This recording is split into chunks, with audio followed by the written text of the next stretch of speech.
రాకాలోకంకి స్వాగతం. ఈ కంటెంట్ మీకు నచ్చినట్టయితే లైక్ చేయండి, మీ బంధుమిత్రులకి షేర్ చేయండి. ఇప్పటివరకు సబ్స్క్రైబ్ చేసుకోకపోతే సబ్స్క్రైబ్ బటన్ని నొక్కండి. అదేవిధంగా బెల్ ఐకాన్ని కూడా తప్పనిసరిగా నొక్కండి.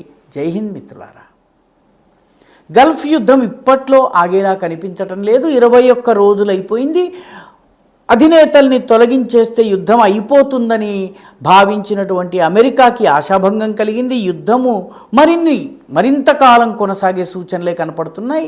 ఇరాన్ నెమ్మదిగా అమెరికాను, అరబ్ దేశాలను, ఇజ్రాయిల్లోనూ కూడాను విధ్వంసాన్ని సృష్టించగలిగే సామర్థ్యాన్ని పెంచుకుంటుందే తప్ప ఇప్పటికీ తన దగ్గర దాడి చేయగలిగే సామర్థ్యం ఎక్కువగా ఉంది.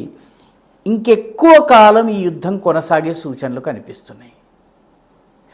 మరో మాటలో దీని అర్థం ఏంటంటే, ప్రపంచాన్ని ఇంధన కొరత, చమురు కావచ్చు, క్రూడ్ కావచ్చును, ఎల్ఎన్జీ కావచ్చును, ఇవన్నీ వీటి కొరత ప్రపంచాన్ని వేధించబోతోంది. ఎందుకంటే ఆయిల్, చమురుని ఉత్పత్తి చేసేటటువంటి దేశాలపైన, వాటి చమురు ఉత్పాదన కేంద్రాలపైన కూడా దాడి జరుగుతోంది, రిఫైనరీల పైన దాడి జరుగుతోంది.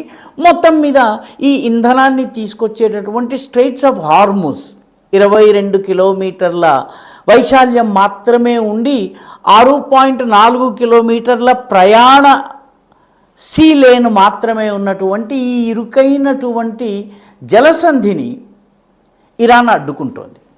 వేలాది చమురు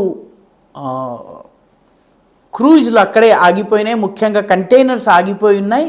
వాటి మీద దాడి జరుగుతోంది.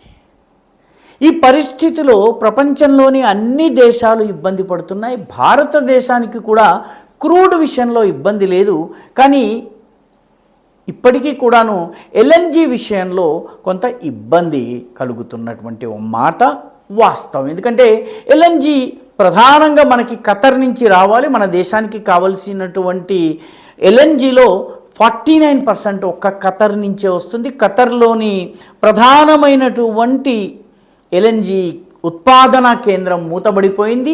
అనిర్దిష్ట కాలం, ఎంతకాలమైనా కూడాను అది ఎప్పుడు తెరుచుకుంటుంది అనేది చెప్పడం కష్టం. అదేవిధంగా మన దేశానికి రావాల్సినటువంటి ఎల్ఎన్జీలో 65% ఈ స్ట్రెయిట్ ఆఫ్ హార్ముజ్, ఈ హార్ముజ్ జలసంధి ద్వారా రావాలి. ప్రభావితమైనటువంటి ప్రాంతం, యుద్ధం ద్వారా అత్యంత ప్రభావితమైన ప్రాంతం ఇది. కాబట్టి మన భారతదేశము ఇప్పుడు ఈ ఎల్ఎన్జీ క్రైసిస్ కానీ, చమురు క్రైసిస్ కానీ, వీటిని తట్టుకునేందుకు 3 ప్రధానమైనటువంటి వ్యూహాలను అనుసరిస్తోంది. మొట్టమొదటిది, మనము చమురుని తీసుకొచ్చేటటువంటి కొనేటటువంటి దేశాల సంఖ్య పెంచుతోంది. దాన్ని డైవర్సిఫై చేస్తోంది.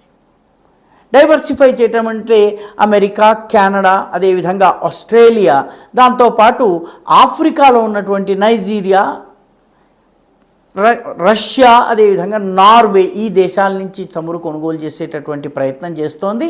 ఇందులో Australia safest and shortest route అది. ఎందుకంటే ఆస్ట్రేలియా నుంచి నేరుగా ఎలాంటి అవరోధం లేకుండా మనకి చమురు రాగలదు. కాబట్టి ఆస్ట్రేలియా నుంచి తీసుకొచ్చేటటువంటి ఏర్పాట్లు జరుగుతున్నాయి, ఒప్పందాలు జరిగినాయి, దానికి సంబంధించినటువంటి వ్యవహారాలు జరుగుతున్నాయి. వీలైనంత త్వరగా ఇది జరుగుతుంది. అదేవిధంగా అమెరికా కానీ, కెనడా కానీ, ఈ దేశాల నుంచి వచ్చేటటువంటి చమురు ఏదైతే ఉందో, ఈ చమురు ఆఫ్రికాలో ఉన్నటువంటి నైజీరియా నుంచి కానీ, ఇవన్నీ Cape of good hope, Africa యొక్క దక్షిణాగ్రంలో ఉన్నటువంటి కేప్ ఆఫ్ గుడ్ హోప్ మీదుగా వచ్చేసి హిందూ మహాసముద్రంలోకి రావచ్చును. స్ట్రెయిట్ ఆఫ్ హార్ముజ్ని అవాయిడ్ చేసి రావడానికి వీలుంది. అట్లాంటిక్ మీదుగా ఆఫ్రికా చుట్టి మన దేశంలోకి రావడానికి వీలుంది. అదేవిధంగా రష్యా నుంచి కానీ, నార్వే నుంచి వచ్చేటటువంటి చమురు కూడా స్ట్రెయిట్ ఆఫ్ హార్ముజ్ని అవాయిడ్ చేసి, బైపాస్ చేసి వస్తుంది. ఇది మధ్యధరా సముద్రం, మెడిటరేనియన్ సీ, దాని నుంచి సూయజ్ కెనాల్ గుండా వచ్చి అక్కడి నుంచి రెడ్ సీలోకి వచ్చి అక్కడి నుంచి మళ్ళీ ఇది మన దేశంలోకి రాగలుగుతుంది. కాబట్టి స్ట్రెయిట్ ఆఫ్ హార్ముజ్ని అవాయిడ్ చేయడం కోసము మన యొక్క చమురు కానీ, ఎల్ఎన్జీ కానీ కొనేటటువంటి దేశాల సంఖ్యను పెంచడం జరిగింది. 40 దేశాల నుంచి మనం తీసుకొస్తున్నాం. అదేవిధంగా ఎక్కువ ఎల్ఎన్జీని తీసుకొచ్చేందుకు మరొక 2 కొత్త క్యారియర్స్ని, ఎల్ఎన్జీ ఫ్లీట్ని, దాని సంఖ్యను పెంచేటటువంటి ప్రయత్నం జరుగుతోంది. ఇరాన్తో మాట్లాడి పర్షియన్ గల్ఫ్లో చిక్కుబడిపోయినటువంటి 22 భారతీయ ఎల్ఎన్జీ కంటైనర్స్ ఏవైతే ఉన్నాయో వాటికి ప్యాసేజ్ ఇవ్వడం కోసం, వాటిని తీసుకువెళ్లేందుకు, సురక్షితంగా తీసుకొచ్చేందుకు ఇరాన్తో మాట్లాడి ఒప్పందం చేసుకోవడం జరిగింది. ఆ రెండింటిని కూడాను బయటకు తీసే ప్రయత్నాలు జరుగుతున్నాయి. ఇవి గనక వచ్చినట్టయితే మనకి తక్షణము సమస్య ఉండకుండా ఉంటుంది. అదేవిధంగా మన gas authority of India limited, GAIL ఏదైతే ఉందో, ఇది స్వాప్ టెండర్స్ అనే ప్రక్రియ ద్వారా ఎల్ఎన్జీని తీసుకొచ్చేటటువంటి పని చేస్తుంది. స్వాప్ టెండర్ అంటే ఏంటి? స్వాప్ టెండర్ అంటే మన దేశానికి చెందినటువంటి కంటైనర్లు ప్రస్తుతము అమెరికాలో ఉన్నటువంటి మేరీల్యాండ్, అదేవిధంగా లూసియానాలో ఉన్నాయి. అవి ఆ ప్రాంతంలో ఉన్నటువంటి ఏదన్నా దేశానికి ఈ ఎల్ఎన్జీ కావాలన్నట్టయితే అవి తీసుకునేటట్టు, వాళ్లకు సంబంధించినటువంటి కంటైనర్స్ కానీ క్యారియర్స్ కానీ మన దేశపు సమీపంలో ఉన్నట్లయితే వాటిని మనం తీసుకునేటట్లు, తద్వారా ఈ మొత్తం రూట్ని మనం అవాయిడ్ చేయడానికి వీలవుతుంది. హార్ముజ్ జలసంధిని బైపాస్ చేయడానికి వీలవుతుంది. దీన్ని స్వాప్ టెండర్ అంటారు. అదేవిధంగా ఫారిన్ ఎల్ఎన్జీ టర్మినల్స్ని లీజుకు తీసుకునేటటువంటి ప్రయత్నం జరుగుతోంది. యూరియా ఉత్పాదనకి కూడా మనకి ఎల్ఎన్జీ చాలా అవసరం కాబట్టి దీనికోసము 600 కోట్ల రూపాయలని కేటాయించడం జరిగింది. తద్వారా యూరియా ఉత్పాదన కోసం కావలసిన ఎల్ఎన్జీ బఫర్ స్టాక్ ఉండేలాగా మన దేశం ప్రయత్నం చేస్తోంది. ఈ రకంగా అనేక రకాల మాధ్యమాలతో, ఒకటి స్ట్రెయిట్ ఆఫ్ హార్ముజ్ని అవాయిడ్ చేయటము, రెండవది మనము చమురుకొనే దేశాల యొక్క బేస్ని పెంచి డైవర్సిఫై చేయటము, మూడవది స్వాప్ టెండర్స్ కావచ్చును, కొత్త కంటైనర్స్ కావచ్చును, వీటి ద్వారా ఎల్ఎన్జీ లభ్యతను పెంచటము. చమురు విషయంలో తక్షణం మనకి ఇబ్బంది లేదు, ఎందుకంటే రష్యా నుంచి మనకి తగినంత చమురు వస్తుంది, వెనిజువేలా నుంచి వస్తుంది, మిగతా కొన్ని దేశాల నుంచి, ఆఫ్రికన్ దేశాలతో కూడా మనకు ఒప్పందం ఉంది.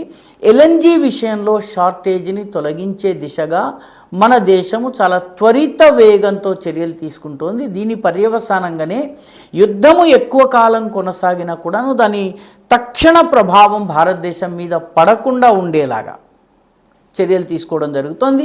ఇరుగు పొరుగున ఉన్న పాకిస్తాన్, శ్రీలంక, బంగ్లాదేశ్, నేపాల్ వంటి దేశాల్లో చాలా ఇబ్బందికరమైనటువంటి పరిస్థితి ఉంది. చమురు ఉత్పాదన లేదు, పూర్తిగా గల్ఫ్ మీద ఆధారపడ్డ దేశాలు. ఆ పరిస్థితిని భారత్ అధిగమించే దిశగా చాలా వేగవంతంగా చర్యలు తీసుకుంటోంది. ఈ వీడియో మీకు నచ్చినట్టయితే లైక్ చేయండి, షేర్ చేయండి, ఈ ఛానల్కు సబ్స్క్రైబ్ చేయండి. మీ అభిప్రాయాన్ని కమెంట్ల రూపంలో తప్పనిసరిగా పంపించండి.